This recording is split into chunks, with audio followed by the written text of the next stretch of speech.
Good evening, good afternoon, good morning, wherever you are tuning in around the world. We are so glad that you're with us once again for Stories and Myths. And I'm here with my very enthusiastic co-host, John C. Farrell.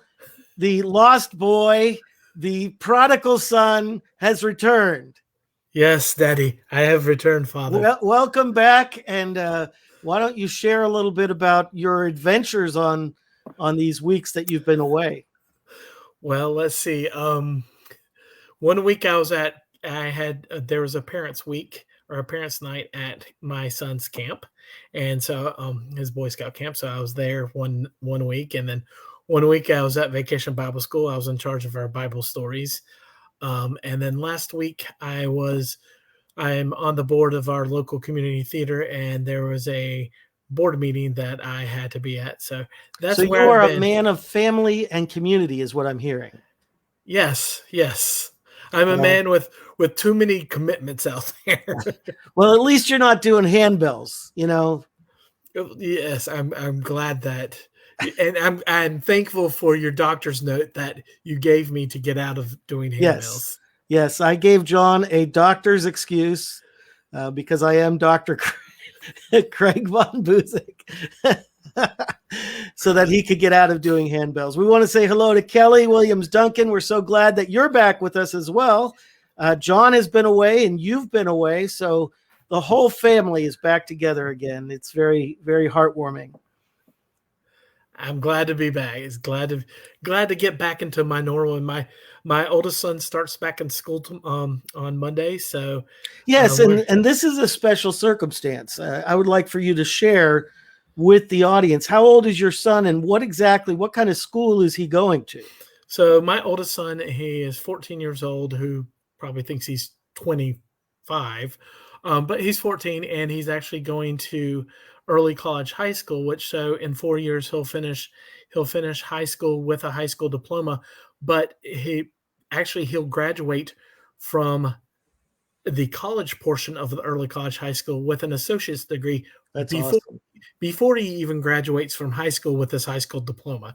So it's kind of interesting, but he's excited to be doing that. So he goes back this coming week on Monday, which he's okay with, but he's a little bummed because all his friends in our county, they go back to school on the 23rd, so they have 3 more weeks of summer vacation. He does So, not. so young Hayden has a pulsating brain like his father.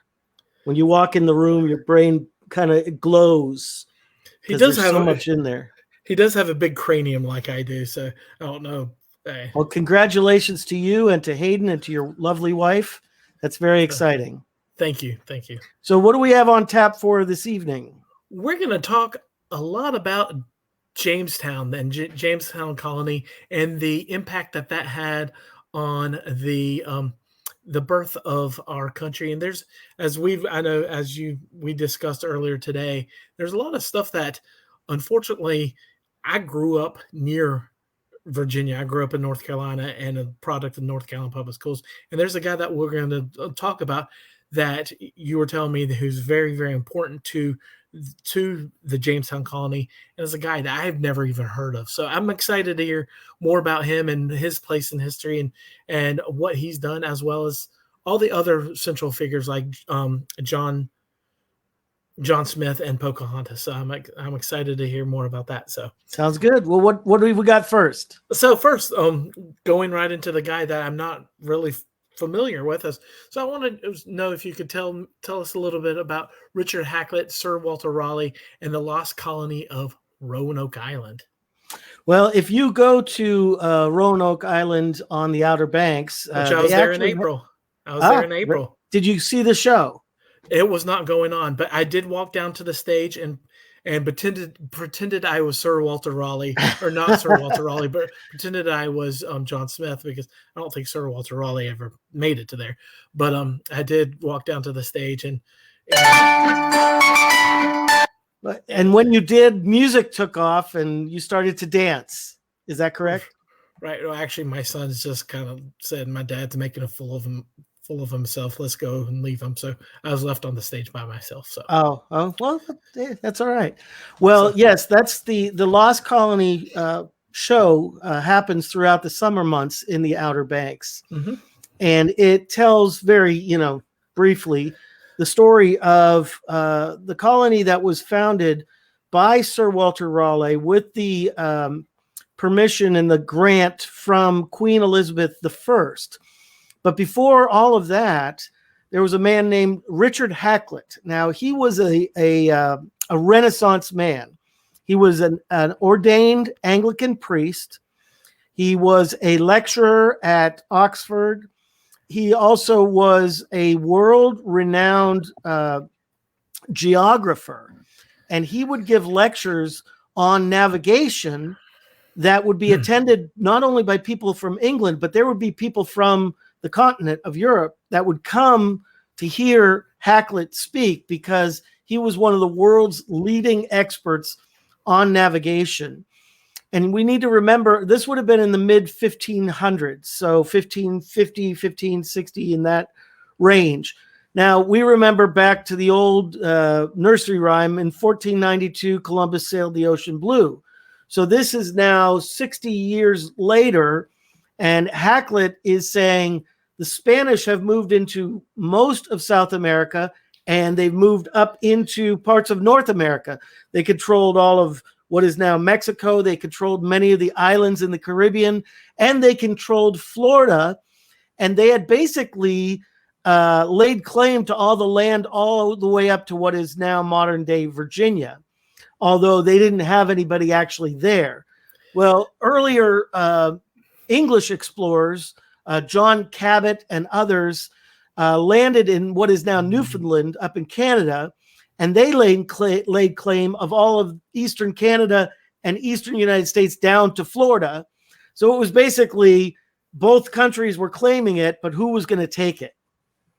And so Hakluyt was trying to encourage Queen Elizabeth I that, Spain had grown into a tremendous military power. They had grown tremendous amount of wealth because of, the resources and the gold and the wood and all the different food and different things that they were able to bring from the New World. And so Hakluyt said, if England is going to, one, protect itself against Spain's invasion, which was not an idle threat, because the English had moved with the Reformation, the Spanish and the French had stayed with the Roman Catholic Church. And the Spanish king had sworn that he would take England back for the Roman Catholic Church. And there's all kinds of things that happened with, Elizabeth's older sister Mary, who was Roman Catholic, and her relations with the King of Spain. And so it was not an idle threat. And Hakluyt knew that. And he said, if you're going to defend yourself against the Spanish, we need to grow beyond these islands that we're on. And eventually he was able to convince Queen Elizabeth of this. And they were able to convince Sir Walter Raleigh to form the first expedition to the New World. And they planted a colony there on Roanoke Island in what is now the Outer Banks of North Carolina. And unfortunately, the leaders of that group went back to get supplies, but there was a war that broke out with the Spanish. And so every ship in the English Armada was required to fight the war. And so they couldn't send, this was back when they had wooden sailing ships that bobbed across the ocean under wind power. And so they couldn't send the supplies back to North Carolina. And so when they got back 2 years later than what they had planned, everyone had disappeared from the colony. That's why it's called the Lost Colony. And the only thing there was a word carved in the outside palisade. And that word was? Croatan. Croatan. And they believed that it was probably a message as to what happened to the colonists that survived, that the Croatan tribe more than likely attacked. They would have most likely killed all of the men and the older boys and taken the women and children and assimilated them into the tribe. Now, that is still a theory, but my understanding is that they've been doing genetic testing, DNA testing, because there are many people, including a friend of mine from Elizabeth City, North Carolina, and he swears that he's a part of a blend of the English and the native tribes, and he believes so that he could be a descendant. So he could be the he believes he's a direct descendant. Wow. And I don't know if he's ever had a DNA test. And the other question of options. Do they have Croatan DNA to compare it to? Which I guess they might be able to, if they have any graves that they've found. But that's the big if. Do they have the DNA to make the comparison?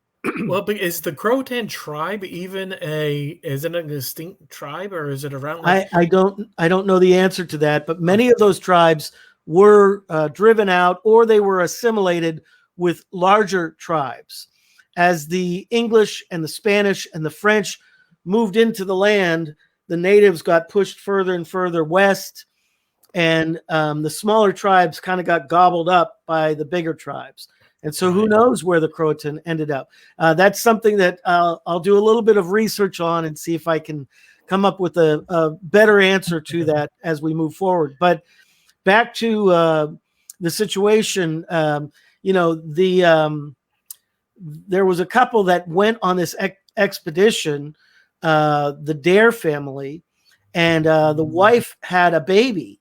And because they were in what Queen Elizabeth called Virginia, all of the English holdings at that time were called Virginia. And so they named the child Virginia Dare. And no one knows what happened to that child.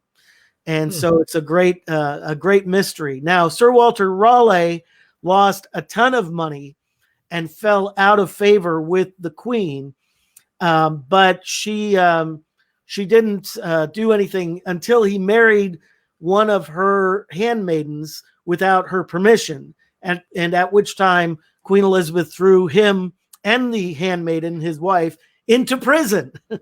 So Raleigh went to prison because of Queen Elizabeth. Wasn't there a relationship between Queen Elizabeth and Sir Walter Raleigh, or is that fabricated? That is speculated. Okay, I don't know how much evidence there is for that, but in the end, Queen Elizabeth passed away, and Raleigh got involved with an expedition to the New World to find El Dorado.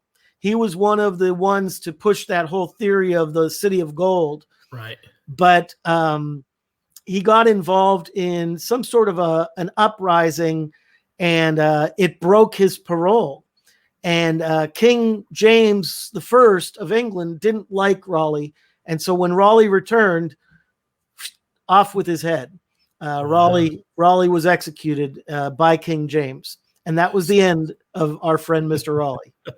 So I have a question, kind of related, but not.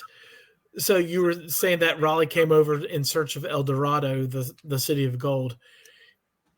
Was it at that time also that the Spanish explorers were also looking for the Fountain of Youth, or is that before or after their? It was all kind of in the same time range. The Fountain of Youth, at least one of them, was in what is today Florida, and Lauderdale, right? I think it was actually north. I can't think of the name of the town, but there's a fort there to this day. Fort Matanzas or Matanzas? It's just north of that. It's a resort town, and now the name escapes me. But needless to say, that's where they said that they had it, and obviously it wasn't, or else we'd all be drinking bottles of Florida water, but we're not anymore. Oh, I drink that all the time. Straight from the Fountain of Youth. St. Augustine, that was where it was. Yes, and there is, and Fort Caroline, I think, is there, right? Yes. Yeah. I went there to visit, and they called us all off the roof because there was a thunderstorm heading our way, and the roof is covered with these iron cannonballs. Right. Yeah. So whenever there's a thunderstorm, everybody has to get off the roof. Yeah, my wife and I went there, but no thunderstorms were coming, so we were safe to to go about freely. So after the death of Queen Elizabeth, King James came to the throne, and Richard Hakluyt and his supporters were able to convince him to give a charter for a new expedition, which was called the Virginia Company. Correct? That is right. Can you tell us a little bit about what the Virginia Company was and what it's known for? Well, Hakluyt did not give up on his dream, which is why later historians, English and American historians, say that Hakluyt would be the number one person to be given honor for the English colonies in America. He was like an engine. He just kept driving and preaching that message. And, you know, after the Roanoke colony failed, Raleigh had lost a ton of money. And that's why Queen Elizabeth wouldn't allow him to go back a second time. And so it wasn't until she died and a new king came to power who was younger and more adventurous, King James, from which we get the King James Bible. And Hakluyt was able to get into his favor. I mean, King James respected Hakluyt anyway. Many people in Europe respected Hakluyt. And so Hakluyt made his pitch to King James along with his other supporters. It wasn't just Hakluyt, but he was the leading figure. And James said, I can see the merit in this. We need to expand. If France is going to expand, if Portugal and Spain is going to expand, if the Dutch are going to expand, then we need to. And so he got behind the formation of what was called the Virginia Company. And they literally formed a corporation, and people actually invested money into the Virginia Company to help them with their exploration and with their colonization, with the hope that there would be a return. Now, financially, the Virginia Company was a massive failure, and everybody pretty much lost their money. But what the success was is that it established a colony that stayed. So Jamestown is the first permanent English colony in the New World. And so what happened is that Hakluyt and the Virginia Company Board of Trustees started to gather different people that would go as the first colonist. Now, these people had no idea what they were in for. And many of them would have been middle class, or they would have been the younger children of the aristocracy who were not going to inherit. And so they saw this as their way to get their own land. And everybody had heard of all this wealth that had been brought back by the Spanish. So they thought that they were going to pull up on shore and there would be big chunks of gold sitting around on the riverbanks. And they literally thought that. And so that'd be awesome. Obviously they were in for a massive surprise. Now, there was gold found later on. And do you know where that gold was found? Reed's Gold Mine.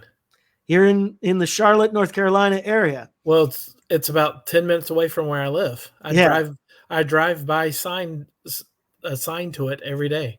And it was the first gold rush in what would become the United States. But back then, obviously, it was North Carolina. Mm-hmm. But that was many years later.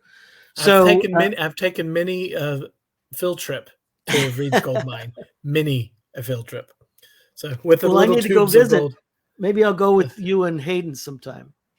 Or I'll take Liam. Hayden probably could care less. Well, that would be great. So what happened is they gathered all of these people, and there was, the major problem in the British society. It's still a problem in our society and in British society, is the separation between the classes. And so the aristocracy that went along on this trip thought that they could just sit around and let the young, the middle class and the lower class people work. Right. That obviously didn't work, and it caused tremendous amount of friction even on the passage across the ocean. So they ended up taking 3 ships. And if you ever go to the Jamestown colony in Virginia, which I highly recommend, there's a triangle of historical sites. Jamestown, Williamsburg, and Yorktown. They're on the peninsula, the James York Peninsula. And it is, all three sites are just absolutely excellent. And if you go there, you can see these replicas of these three ships. They are exact replicas from the blueprints. I have pictures from there when I was little. Yeah, a lot of us have done that trip as well. Yes. So they all got onto these ships, and two key figures that were recruited included a rector, a pastor, who would be the chaplain of the voyage and who would be the rector or pastor of the church once they established it in Jamestown. And his name was Reverend Robert Hunt. And this guy was a very special guy. He also made a huge sacrifice in that he left his wife and child behind in England, and with the plan of eventually bringing them over. Unfortunately, that never happened. I'll get to that later on. But so he was very important. And then the other very important figure was who you mentioned earlier, and that was Captain John Smith.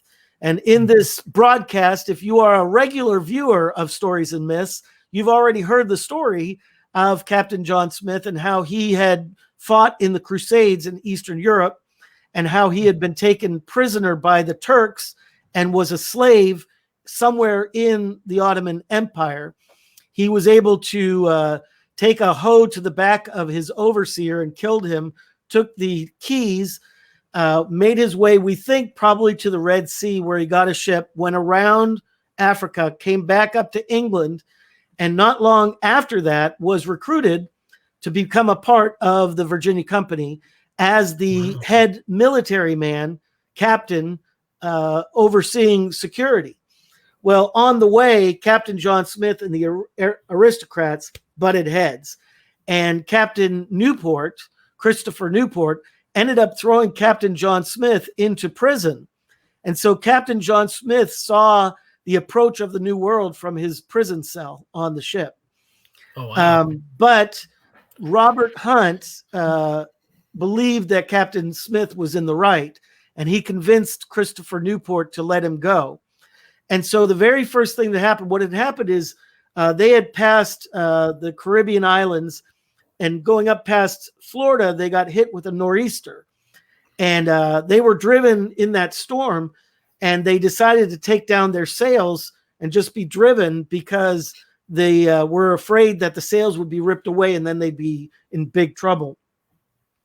And so they were driven for, I think, 2 or 3 days in this massive storm. And when the storm subsided, they looked out, and miraculously, they were at the mouth of the Chesapeake Bay. That's a true story. Wow. So God basically blew them exactly where he wanted them to be. So the King James and the Virginia Company had given instructions in the charter. And one of those instructions were that they were to carry a cross that was made in England. And the very first thing that they were to do is your next question. So what was the first official act of the English in North America? Well, when they arrived there, they named the cape, which juts out from the land. So you have the Atlantic Ocean here, and then it goes around this cape into the Chesapeake Bay. They named that Cape Henry for the current Prince of Wales. And it is still Cape Henry to this day. If you go to Virginia Beach, you can go and visit Cape Henry.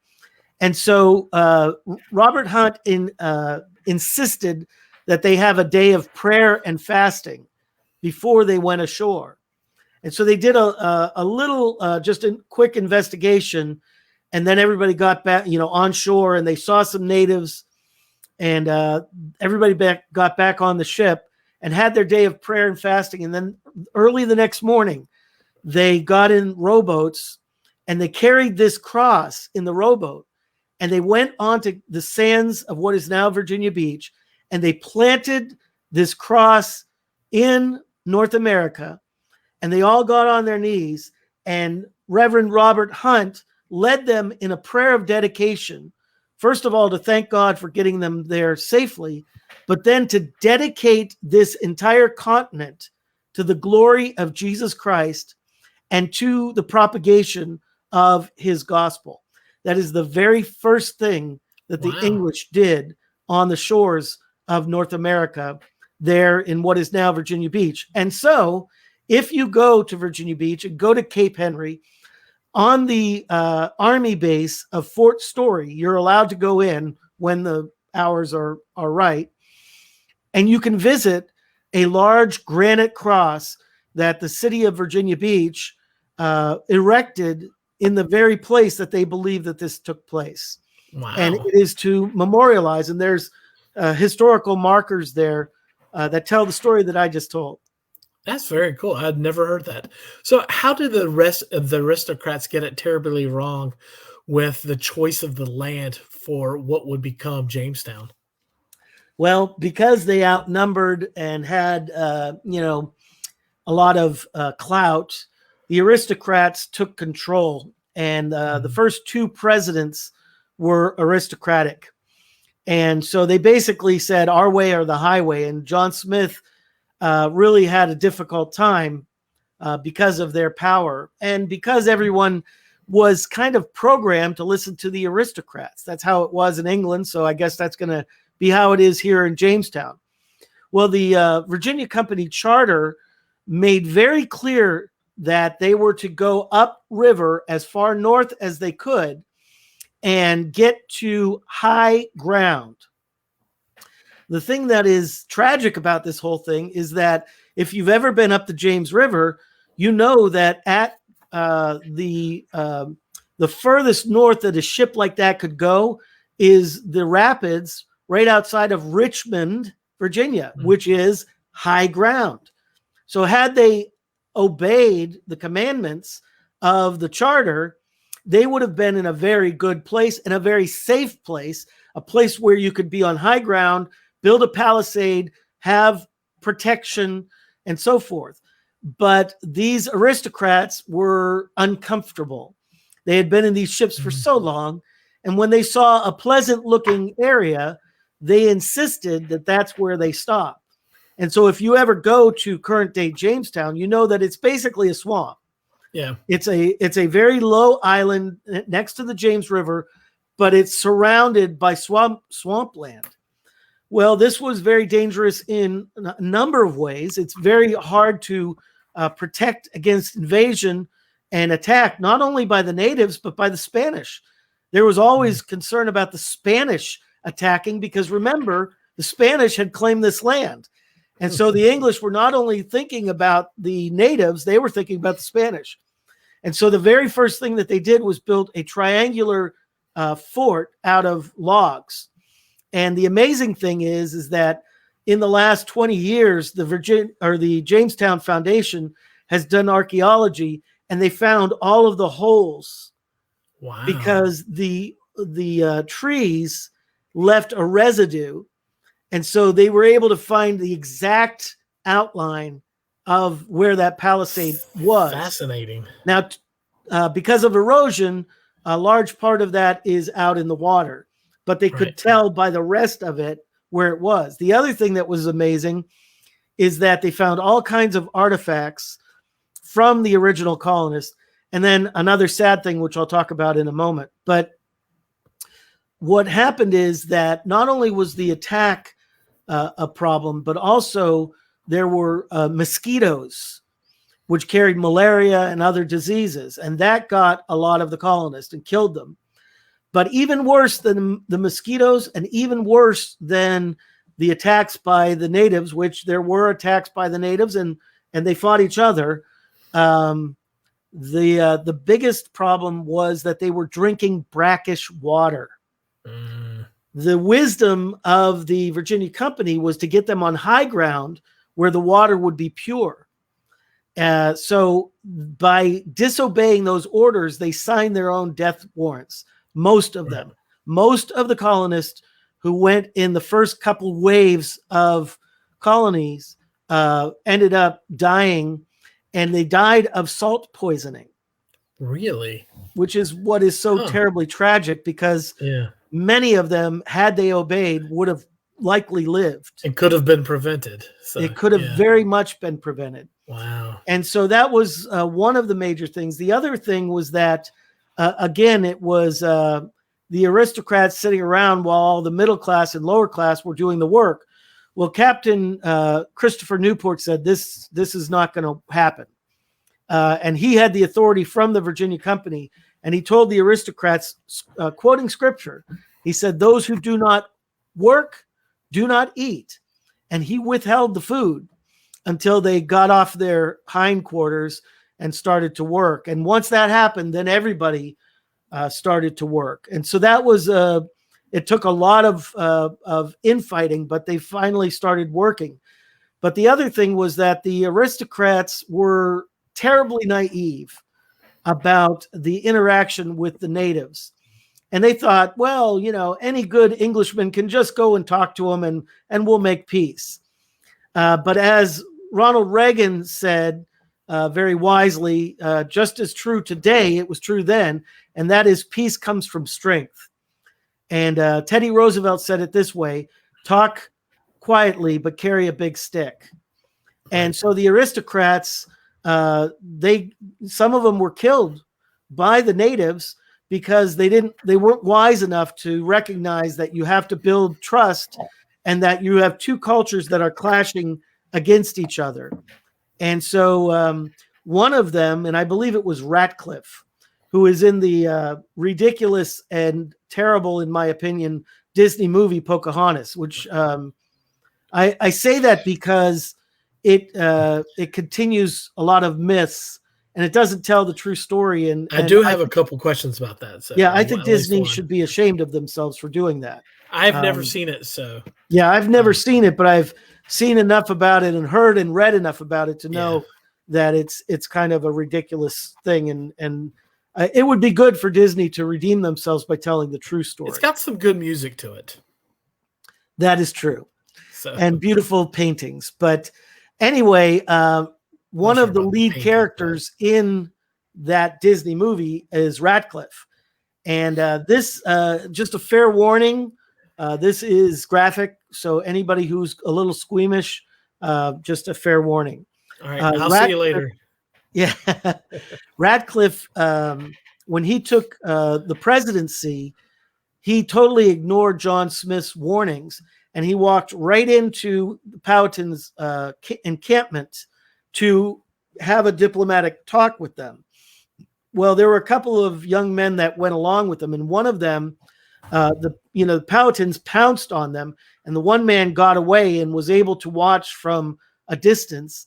And Ratcliffe, I believe it was Ratcliffe, I'll confirm it and let you know. But because he was the leader, the Powhatans killed him, but they did it in a very painful, slow manner. They basically cut him into small pieces as he was burning at the stake, and they threw the pieces into the fire. It was a horrific way to die.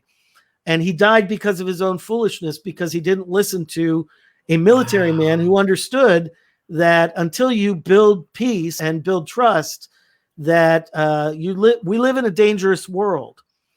And so that was part of the beginning of the relationship with the Powhatans, who didn't play. This was their land, and they were going to defend it.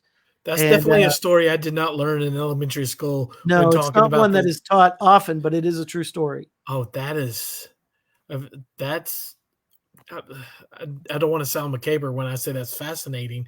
It proves a point that, hey, listen to the people who know who have the intel of what kind of land and hostile land you're going into.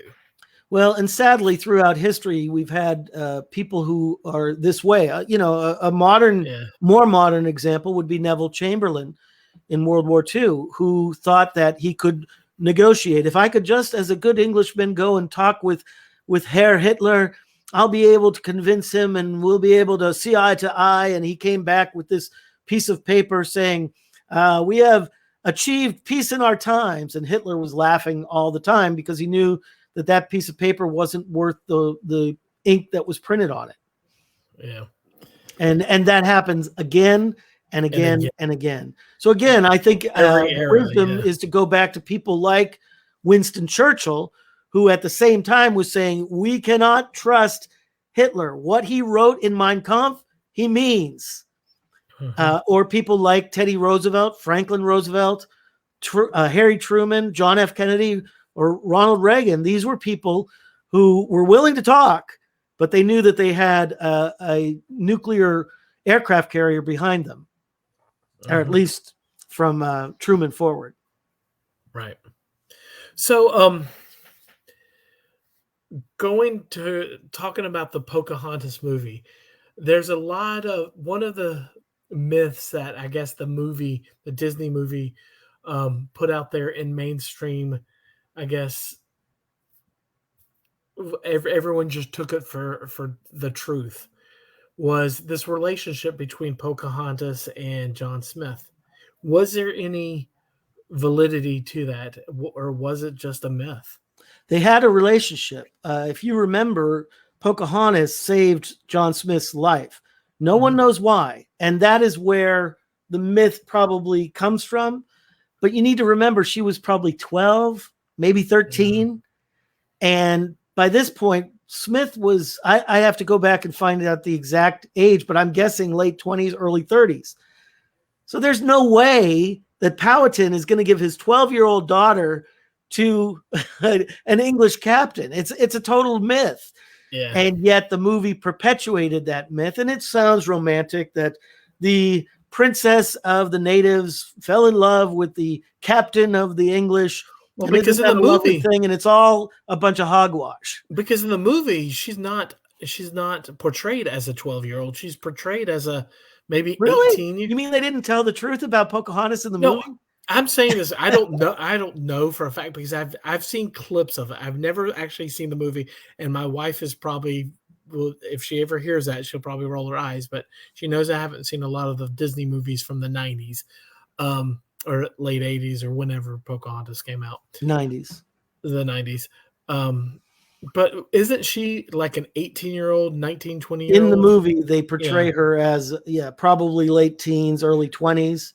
But that was not what it was. To make it not seem having so said creepy. that, what's that? To make it not seem so creepy. Right, exactly.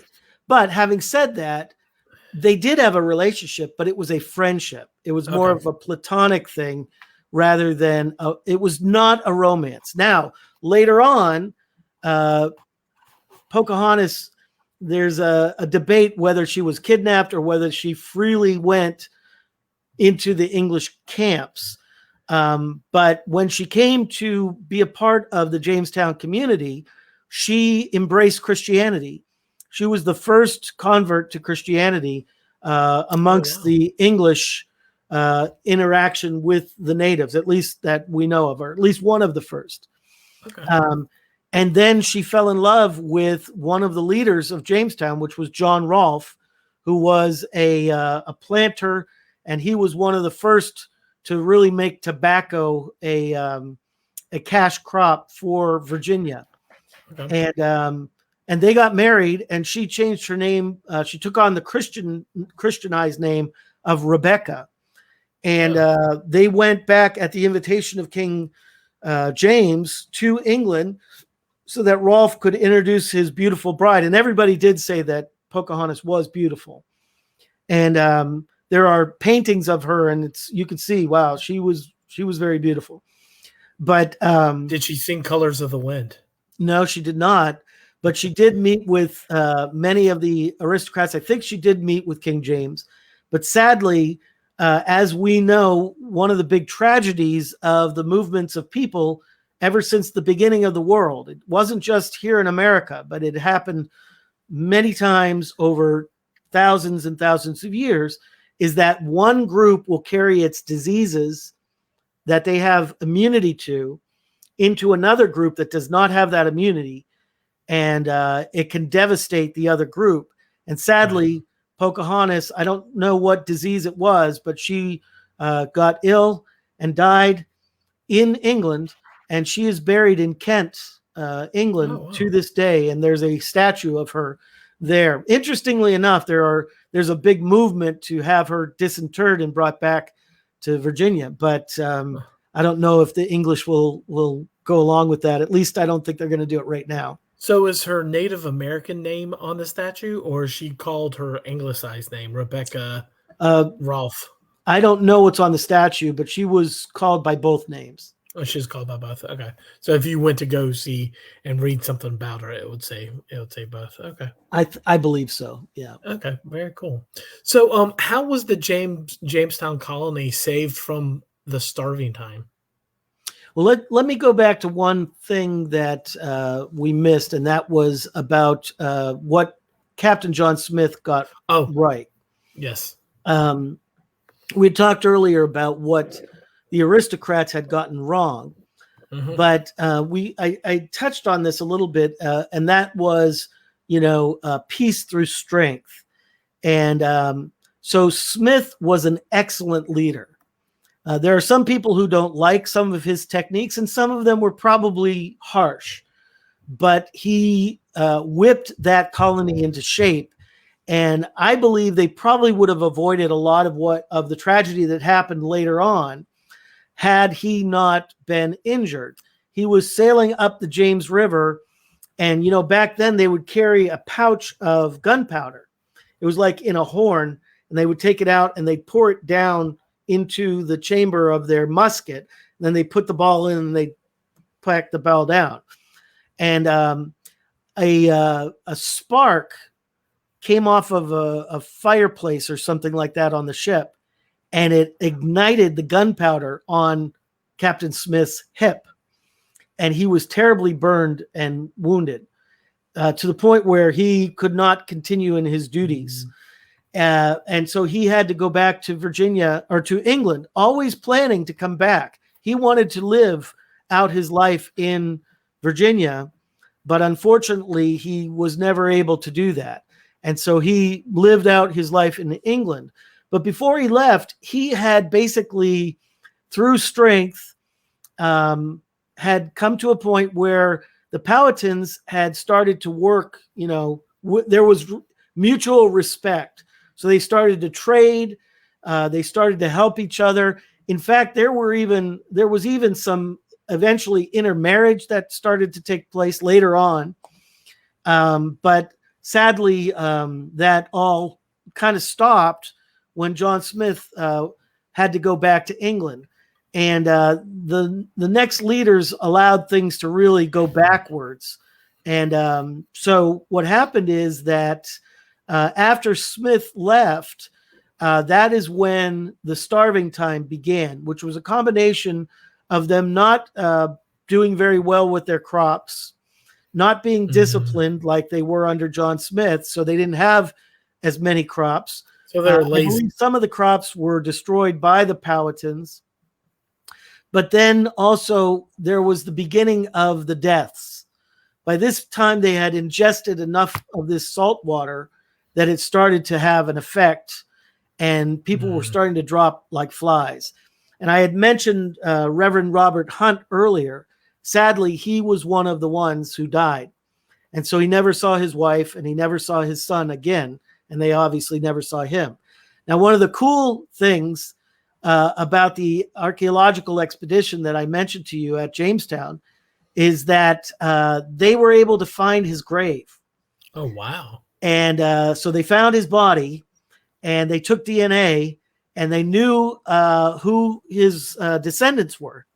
And they did a match, and they confirmed that it was him. So they know where the grave is of Hunt. Now, I don't know if they reinterred him into the same grave or if they moved him, because the graves, I think the river was starting to encroach.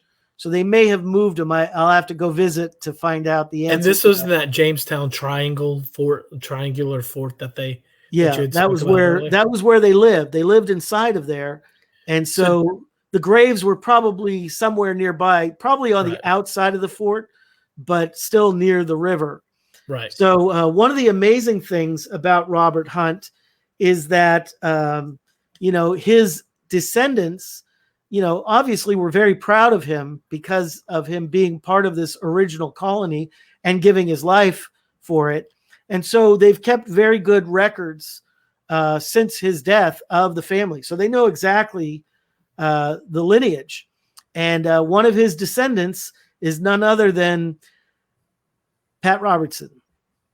Of the 700 Club, and Gordon, his son.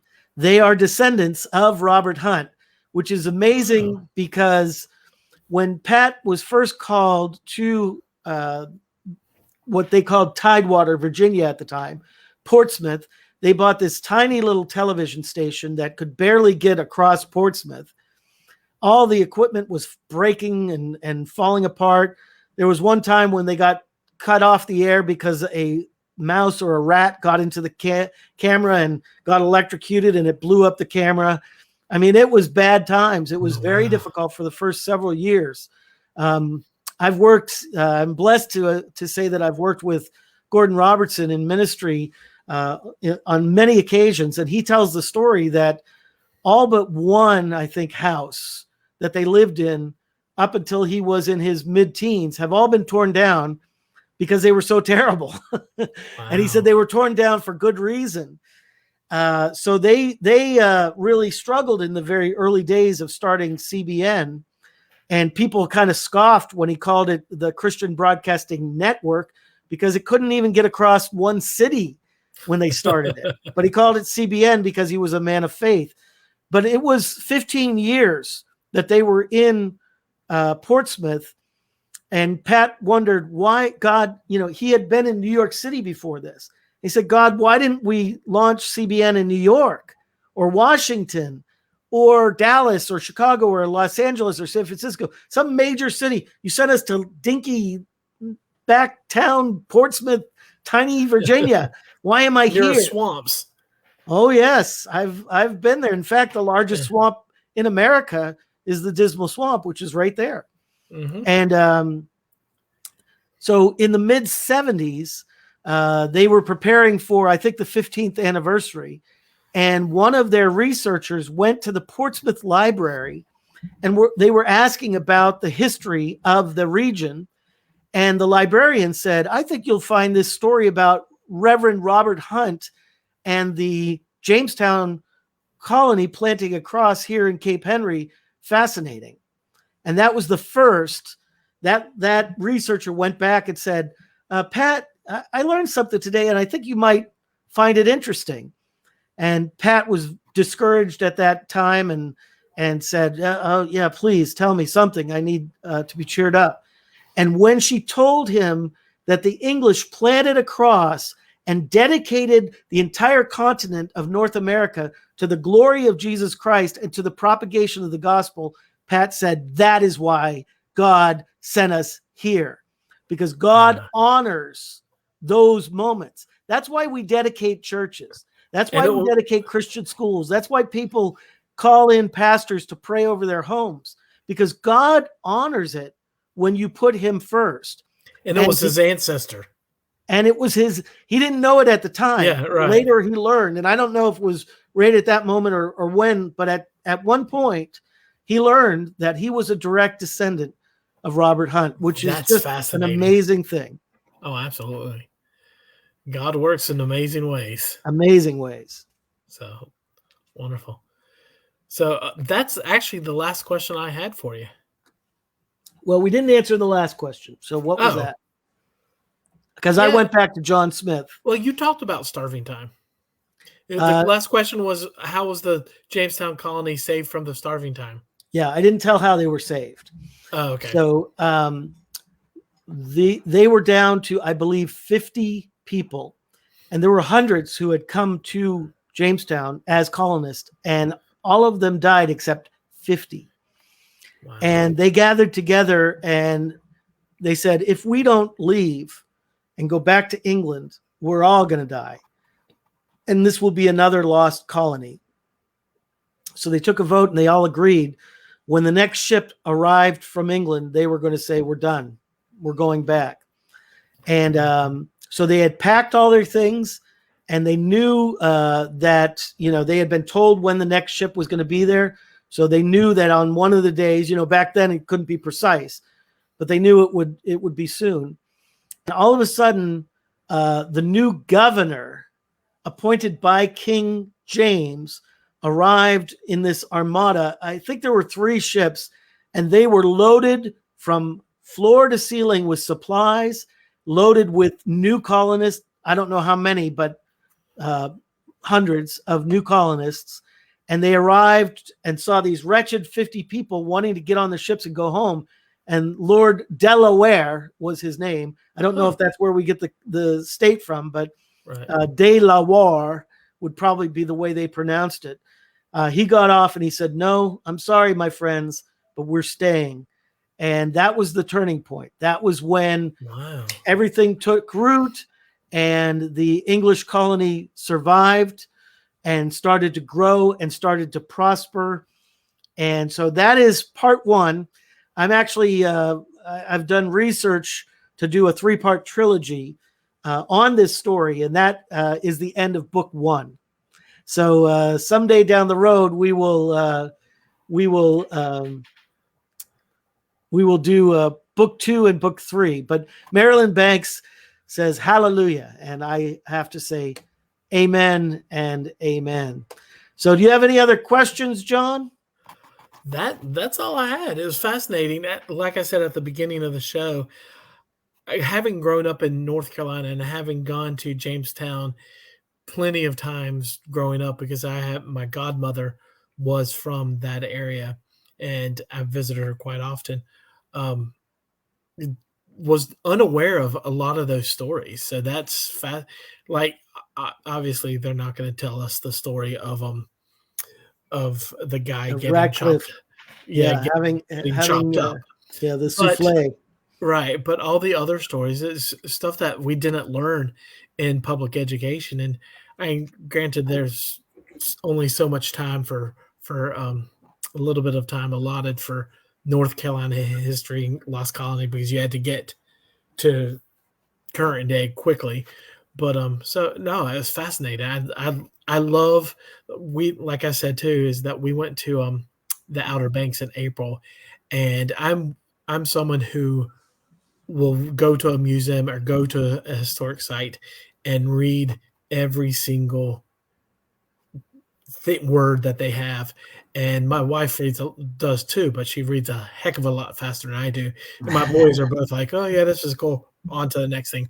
And so I'll be like halfway through an exhibit and they're already walking out of the building. I'm like, "Dude, hold on. I haven't got through this." So I love just hearing this kind of stuff. It's really cool. So, well, I was blessed to work at CBN for almost 15 years. And in 2007, we actually had a major ceremony on the grounds of CBN where we rededicated America to the glory of God and to the propagation of the gospel on the 400th anniversary of the founding of Jamestown. And that was just a wonderful time where we all knelt on the sacred soil of Virginia, as they say, and we repented for our sins and the sins of the nation, and we asked for God's blessing once again on America. But it is heartening to know